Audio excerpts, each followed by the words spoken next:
A gente já começa falando sobre, então, essa questão internacional, capa dos principais sites de notícias no Brasil e no mundo. Os Estados Unidos lançaram novos ataques contra o Irã na noite desta quarta-feira.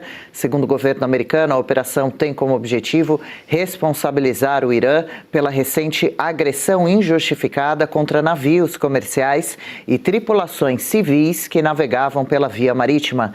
Quem traz as informações para a gente é o nosso correspondente Ivan Kleber, já por aqui, posicionado, a postos. Tudo bem, Ivan? Bom dia, todos os olhos voltados, para essa crise no Oriente Médio, para essa guerra entre Estados Unidos e Irã. Quais são as últimas atualizações? Bem-vindo, boa quinta.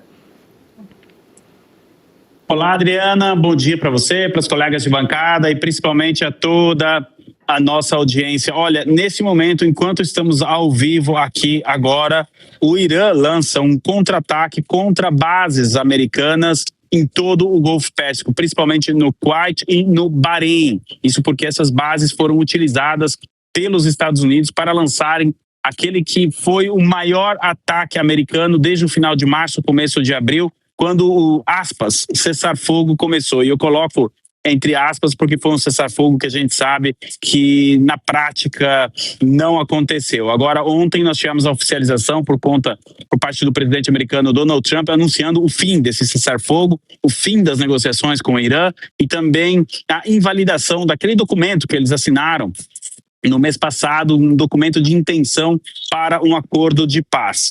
A paciência americana aparentemente acabou, inclusive o presidente Donald Trump fez uma publicação, nós temos ela aqui no ponto para trazer para a nossa audiência, onde o presidente ele faz esse anúncio do ataque de retaliação ao Irã, abre aspas aqui para o presidente, isso é uma retaliação pelo bombardeio de navios realizado ontem.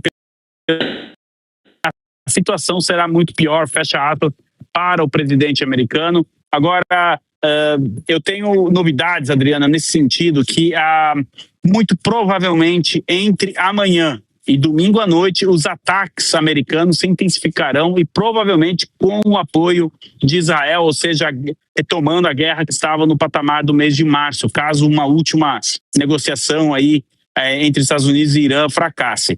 Um bastidor que aconteceu ontem nesse ataque também foi que os Estados Unidos atacaram uma linha de trem utilizada pelo Irã para suporte logístico com a China.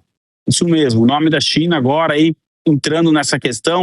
Até o momento as autoridades chinesas não se pronunciaram e esse ataque foi fruto do trabalho, Adriana, dos agentes do Mossad em campo ali, que identificaram que essa linha de trem, então, é utilizada pela China para mandar suprimentos, para mandar munição, inclusive, para o Irã, em troca de petróleo. Então, os Estados Unidos ontem bombardearam esta linha de trem com sucesso. Essa informação foi confirmada, inclusive, pelo lado iraniano, por agências de notícias próximas ao regime. Então, a situação que a gente tem agora é uma perda de paciência total por parte do governo americano e a escalada dos conflitos no Oriente Médio, provavelmente nesse final de semana, Adriana. O tempo todo, através de mensagens também, de porta-vozes, anunciam retaliações à altura, ameaças ao próprio Donald Trump. Segundo um comunicado emitido pelas forças americanas, essa ação militar última atingiu cerca de 90 alvos estratégicos ao longo da costa iraniana. Entre as estruturas destruídas ou danificadas estão sistemas de defesa aérea, ativos de vigilância costeira, locais de armazenamento de mísseis e drones, capacidades navais e infraestrutura de logística militar. A situação vai se agravando. Paula Camacho, Ivan Kleber por aqui conosco, para a gente tentando entender um pouco melhor toda essa questão, essa guerra que acontece no Oriente Médio, mas que mexe muito com o mundo inteiro. A gente vê aí questões de petróleo, de dólar, já virando os valores de combustíveis, preocupação global. Ivan, bom dia. Muito obrigada por estar aqui conosco atualizando nossa audiência. Ivan, hoje será o funeral de Ali Khamenei, E a expectativa é todo mundo ver finalmente como é que está, se está bem, como é que ele está, o filho dele, atual líder supremo do Irã. Porque desde então, desde que teve o primeiro ataque naquele que Ali Khamenei morreu, ninguém viu como é que está a situação desse novo líder supremo. E por conta disso, você saberia dizer, afinal de contas, quem está à frente dessas negociações do Irã com os Estados Unidos? Porque se não se tem informação do novo líder supremo, quem que está negociando e principalmente ordenou esses ataques e fez o acordo que não foi em frente com os Estados Unidos? Bom dia, Paula. Sempre uma alegria estar aqui com você também. Pois é, estamos na expectativa. Como está o filho do Khamenei? Será que ele está vivo? Primeira pergunta. Ele poderia aparecer em público para provar que ele está vivo. Hoje é uma ocasião, né? Por conta, como você disse, através dessa informação que você trouxe. Agora, a outra grande pergunta, como você também comentou, é quem está no poder lá no Irã? Esse que é o grande ponto. Nós temos várias divisões internas dentro do regime iraniano. Divisões de como conduzir as negociações com os Estados Unidos, e até mesmo uma disputa de poder interna. O que significa, Paula, que, de fato, o Khamenei, o novo Khamenei, o Mojtaba, não está tão bem assim. Ele está tendo a sua autoridade contestada internamente. Então você tem a Guarda Revolucionária, você tem o mundo político do Irã e outras forças. O mundo político, por mundo político, eu entendo o presidente do Irã, o presidente da Câmara, o que seria o Hugo Mota deles, para as pessoas entenderem. Enfim, essa ala política quer negociar com os Estados Unidos. A ala mais religiosa e a ala militar, ou seja, a Guarda Revolucionária, não querem negociar com os Estados Unidos. E a estratégia é desgastar a administração Trump internamente com ataques como esse que foi realizado ali no Estreito de Hormuz, para puxar o preço do petróleo para cima. E a gente sabe que quando o preço do petróleo sobe, a economia dos Estados Unidos e do mundo todo sente essa pressão, e isso faz com que a popularidade do presidente Trump baixe lá nos Estados Unidos. Agora, existe uma leitura também, Paula, de que é o seguinte: fazer um acordo mal feito com o Irã pode ser pior do que continuar essa escalada militar. O americano não gosta de perder. Então, esse acordo, como estava sendo desenhado, ele não, com certeza, não trazia uma vitória para os Estados Unidos. Então, existe um entendimento na Casa Branca agora do seguinte: bom, já que não conseguimos o acordo e o acordo era ruim, vamos voltar para a questão militar. Isso vai impactar menos na popularidade do presidente Trump. Talvez o que o regime iraniano não esperasse é que a resposta americana fosse nesse tom, porque durante esse processo de negociações ali e tudo mais, volta e meia eles iam ali e atacavam algum navio comercial. Eles imaginavam que a negociação talvez continuasse e que seria mais uma provocação. Dessa vez não. Dessa vez a gente vê indícios aí de que, de fato, o presidente Trump perdeu a paciência. Inclusive, hoje de manhã, ele foi questionado por um repórter, né, dizendo assim, bom, há um mês atrás eram pessoas razoáveis, que dava para negociar. O presidente disse isso. E agora o senhor chama eles de loucos. Por onde que aconteceu essa mudança? O presidente Trump respondeu dizendo, bom, agora eu conheço eles melhor. Inclusive o secretário Rubio, que estava atrás durante esta pergunta, até deu uma risada, como quem diz, eu avisei que não eram pessoas confiáveis, né? Então isso também representa um pouco aí a derrota da ala do vice-presidente J.D. Vance, que queria muito um acordo com o Irã, e uma vitória da ala do Rubio, que acredita que não, que com o Irã a negociação, o tempo de negociação já passou e que a única linguagem que o regime entende é o do ataque militar. Então a gente está com essa situação agora. O Irã vai tentar fechar o Estreito de Hormuz de novo. Caso isso aconteça, os Estados Unidos vão impor um bloqueio naval ao Irã e a gente volta no status quo que a gente estava há 2 meses atrás, praticamente, e jogando o preço do petróleo lá para cima. Adriana, eu devolvo para vocês aí no estúdio. Tudo bem, Ivan? Bom dia. Obrigada aí pelas suas informações. A gente está acompanhando aqui com muita atenção e você entende muito do assunto. É sempre bom te ouvir sobre isso que está acontecendo no Irã e em todo o cenário internacional. Ivan, eu estava vendo aqui as notícias na mídia americana para ver como o pessoal dos Estados Unidos está enxergando essa situação. E assim como no Brasil, aqui também existem correntes de visões diferentes.